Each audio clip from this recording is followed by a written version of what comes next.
Hey guys, welcome to this week's podcast episode. And I've got a very interesting guest for you today, Jordan Berry, coming out of Orange County, California. And he specializes in helping individuals achieve financial freedom through laundromat ownership, which is a really interesting revenue stream. And I'm really excited to have him on the podcast to talk about it. So, Jordan, welcome. Hey, thank you, Christopher, for having me on the show. Excited to chat with you today. Yeah, it's really interesting. I've always been interested in these kind of income streams where it's either laundromats or, vending machines, self-storage, these kind of types of businesses. So talk about how you got started, and I'm really excited to dive into these conversations. Yeah, so I about a decade ago, I was making a career change and was trying to figure out what to do with my life, and a little bit of an identity crisis, trying to figure out what direction to go. And we're living here in Southern California. I'm married, got two kids, and they were very young at the time. And I had a genius idea that why don't we take the money we have in the bank? We could rent out our house here in Southern California and go buy a condo on the beach in Hawaii and live there. Who knows? Sell jewelry on the beach or whatever. Who cares? Like, we're on the beach in Hawaii. And then when our kids are school age, if we want to move back to California, we could do that. And then net gain condo on the beach in Hawaii. I thought that was a genius idea. And my wife, on the other hand, said, yeah, we could do that. Or we could buy a laundromat. So we ended up buying a laundromat. And the way that came about was she had a family friend who he worked a tech job in the San Francisco Bay Area, and he was making really good money but working 70, 80 hours a week sometimes. And he ended up buying a laundromat, replacing that tech income with one laundromat, and was working 5 to 10 hours a week. We thought that was a great idea, so that's the direction we went. Yeah, which is interesting is what is appealing about laundromats. Just I've really been interested in these types of business models. It's you don't really hear about. You're usually hearing about like real estate or venture capital, startups, all this. So just really why laundromats? Yeah, I think the big draw of laundromats is, number one, they have really good returns, right? So if you're looking for a place to put some money or get in a business that is going to get you pretty good returns with minimal time input, and laundromat's a great asset class. For example, an average base hit laundromat deal, you're looking at a 20 to 25% return on your investment, and that's unleveraged, so no loan. So if you get a loan on that, return goes up from there. And it's just hard to compete with that with any other asset class, getting 20 to 25% plus on 5 hours a week of effort. It's just a tough thing to beat. So I think that's a big part of the draw. And then also for me, this was a draw for me after the fact, after I learned more about the business. But the other cool kind of side of laundromats is that you really have an opportunity to make an impact in a community. And a lot of times laundromats are in communities that are lower income and need good businesses and good services in their communities. And so you really have an opportunity to do something great while making a good return. So that's what I really love about laundromats. Yeah, it's interesting. And I know most of it's cash. I know now they take credit cards or you can put things like video games or you can put snack machines. You mentioned that your first experience didn't go as planned. And so what are some of the Yeah. downfalls to watch for? What did you learn before? Yeah, go ahead. Yeah. No, it's a great question. So I mentioned the goal was, like, my wife's family friend, to make a bunch of money and not spend a lot of time. But my experience was pretty much the exact opposite. I was losing money early on, and I was spending a lot of time trying to figure out why I was losing money. There's a stat that floats around that's 95% of laundromats are successful. And I was like, how am I in the 5% that can't figure this easy business out? But like I said, this was over a decade ago. There really were no resources available there at the time. Now there's lots podcast, and there's a whole bunch of other people doing stuff too. So there's a lot of good information out there. But I had no business experience. I didn't know anything about real estate investing. I really didn't know a whole lot about anything. So I jumped into it, and I relied almost entirely on the broker to help me. And it just turned out the broker did not have my best interest in mind. He told me things like, you don't really need to do any due diligence because this is a fixer upper. So none of the numbers really matter anyways. So when I went into it, I thought I was going into it breaking even and was going to improve it, but really it was losing a bunch of money already. And so I was already starting off on a bad foot. And so that was a big wake up call for me. Very expensive lesson for me to learn there. And I just bought the wrong asset. He gave me pie in the sky numbers and I didn't have anything to compare him to. So I believed him. And one of the downsides of laundromats, and like you said, more and more laundromats are accepting digital payments and stuff, but still the majority of them are cash businesses. So it can be tricky to actually know how these things are performing when you're doing like due diligence. And it can be easy to go wrong in there. But like I said, now there's a lot more resources. There's people to reach out to and stuff like that. And I think also, just to put this out there, my experience initially was not good, but I think it means something that I'm still here saying, actually, laundromats are a really good asset class. So I do also want to point that out. It's not all doomsday over here. Yeah, it's quite interesting. And usually the first kind of your getting your experience. And again, for the audience, never trust a broker. Never trust the one person whose income depends on you buying a deal. Yeah. What's interesting is you talked about, so how do you go about finding these places? Because, here in Austin, they've got places, laundromats, and how do you know where, is it like real estate? Is it like location, or do you treat it like a small business? Because when you hunt for real estate deals, it's like you look at cash flow, you look at property values. How do you go about evaluating laundromat as an investment? Yes. Okay. I'm gonna tackle the how do you find them, and then how do you approach them as an investment? Two separate questions, I think. So number one, finding them. There's websites like BizBuySell, BizBin, LoopNet that have listings for laundromats, so you can go there. But what I find there is that a lot of times you can find good deals there, but they're harder to find there. So the other three things that you can do to find laundromats is number one, when you go to like BizBin or BizBuySell or LoopNet or whatever, and look at those laundromats, reach out to those brokers because the brokers are the gatekeepers of the majority of sales of laundromats. And a lot of times they sell those laundromats before they hit those websites. So your goal is to get those things sent to you before they hit the websites, if possible. So reaching out to brokers, small business brokers, laundromat specific brokers. And then the other kind of two methods that are working today in today's market is direct mail campaigns and just actually going to the laundromats and talking to owners there.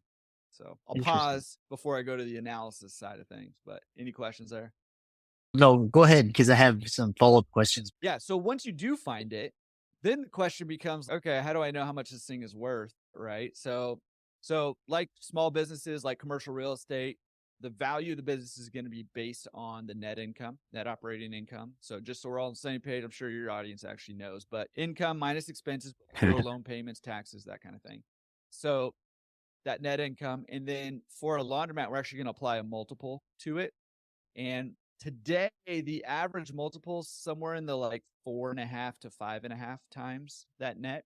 You can get them higher, you can get them lower, but 4.5 to 5.5, or maybe 4 to 5.5 is the multiple. And in order to figure out where on the spectrum that multiple is, you need three numbers, basically. So you need to know how old the equipment is, you need to know how much the rent is, and how many years are left on the lease. And if you know those three things, you can determine that multiple to apply to the net income to determine the value of the laundry. Yeah, really interesting. And tangential question is, when you were speaking, I was like, yeah, I could find a retail space in a shopping center or wherever, and then go in, and then is it better to start from scratch and just find the location and then equip it with all the equipment, or buy an existing laundromat? What are the pros and cons of those two approaches? Yeah, buying versus building I get that question all the time. So that's a great question. And especially I think for your audience, because your audience would have the capability to do either one. So great question. And there are pros and cons. So buying an existing one, the pros is that unless it's like a big fixer upper, you're probably cash flowing day one. So as soon as you buy that thing, you're cash flowing maybe you need to do some work to it or things like that. But the big benefit of buying is that everything is there. It's cash flowing. You have a customer base. You're off to the races. They probably have at least some systems in place, so you're not having to start everything and learn everything from scratch. So as much as you're buying the business, you're also buying this, whatever systems they have in place there. So that's the pros. The pros of building are, number one, you can pick that location that you want, but you got to find the right one. But location is important, just like in real estate. Yeah. But you can pick the location and size of space that you need, and you can lay it out exactly how you want it. Everything's going to be brand new, so your headaches are going to be very low. The cons, though, of building are you've got to, everyone who you need to come do laundry at your brand new laundromat is currently doing laundry somewhere else, another laundromat, their apartment, their house, whatever. So you've got to build a whole new customer base. And one thing I like to say is that laundry is like it's a habitual chore, right? Like we don't want to think about laundry too much. We just know every Saturday morning or Tuesday night or whatever, I go do my laundry wherever I do it. And so when it's a habit, we don't think about it. So if you're opening a new laundromat, you've got to somehow snap people out of that habit and get them to change the habit. So that's a con. And there's lead time in the build out, and there's lead time between opening the doors and hitting profitability. So when you buy existing, maybe you're profitable day one. If you build new, it could be 6 to 18 months until you're making money. Yeah. And then talk about the cost, because when I think about, I'm not sure, 24/7 a business, and then people are using the machine, and you've got water costs and maybe pipes bust or the machine breaks down. How much expense do these mishaps usually? Is it like 5%, 10%, just rough part? Yeah. Let me answer on the flip side for a second. So margin wise, you're usually looking 25 to 40% margins. That's with all your kind of expenses and maintenance and all that stuff. So to your question, utilities are usually about 15 to 20%. They can be higher or lower, kind of depending, but 15 to 20% is a good target. Utilities, rent, we like to see around 25%. In terms of like maintenance and some of those like CapEx, like pipes bursting and stuff, it really depends on the age. If you build out a brand new one, you're probably going to have very minimal, if any, repair costs for 3 years. And all that stuff's going to be under warranty and all that. But if you buy one that's got 20-year-old equipment, you could be spending $1,000, $1,500 a month on repairs there too. So it really does depend there. But really what you're shooting for is what margin are you wanting? And really 25 to 40% is what's pretty common. Yeah. Really interesting. I know we have around 5-10 minutes, but that was interesting. And then in terms of trends, because I know, for example, like I own real estate, and I'm just like trend wise, it's just, I don't see, like, I think real estate is peaked out, and just we could talk about that. But how resistant is the laundromat industry to things like recessions or just tail events, things unexpected? Is it pretty, just given all this economic uncertainty and just your business could be wiped out just for some random reason? Yeah. Luckily, I guess not luckily, but we've got some fairly recent experience here to draw off of to see how we've got a couple of recessions in the last 15 years. We've got COVID, which was this anomaly that shut down the world, really. But what we see typically during laundromats, I would consider recession resistant, right? So during a recession, people are going to try to wear their clothes twice instead of once or whatever, right? But the reality of it is that everybody has to do laundry. You've got to do it. So really, during a recession, you might take a small, like a 10, 15% revenue decrease. But really, laundromats thrive. And what tends to happen, we see this in real estate even too, right? Like those luxury apartments, they take a really big hit. But like mobile homes or more economical apartments, they actually do really well during a recession because everybody kind of trickles down. And same with laundries on that bottom tier of the trickle down, where if they're outsourcing their laundry or something like that, maybe they're just going to bring it to the laundromat now. So that actually balances out a little bit. In terms of like unexpected stuff, when we look at COVID, I remember driving around LA feeling like I was in The Walking Dead or something, because the streets were totally empty and there were like tumbleweeds and stuff. It was crazy. But I looked around and like that business is closed, that business is closed, that business is closed, that laundromat's open because people still needed to do laundry. And so laundromats tended to do pretty well even through COVID. We did take a couple months there where revenue went down 20-25%, but they pretty much bounced back really quickly. Interesting. Yeah. There was a follow-up question, but it's really fascinating just the way these cash flowing businesses. Oh, the one final question is startup costs in the general area, because I know it depends. You're in California, I'm in Texas, but is it going to be startup costs? Is it going to be like 100,000, a couple 100,000? Is it going to be a couple tens of thousands ballpark just to get your foot in the door and get started? Yeah. Great question. And I would say it's less location dependent. It's a little bit location dependent in terms of an urban area versus a rural area. Maybe it'll be a little cheaper out in the boondocks, but it's less location dependent and more net income dependent. But with that said, how much money do you need? It's a little easier to back into that number. But on average, I would say, and particularly for your audience, if you're not looking to invest a whole lot of time and effort and energy in it, you probably don't want a fixer. So you're probably looking at about $250,000 and above for the laundromat cost. And I would anticipate financing somewhere between 25 and 40% of that, somewhere in the $50,000 to $150,000 range. You're good.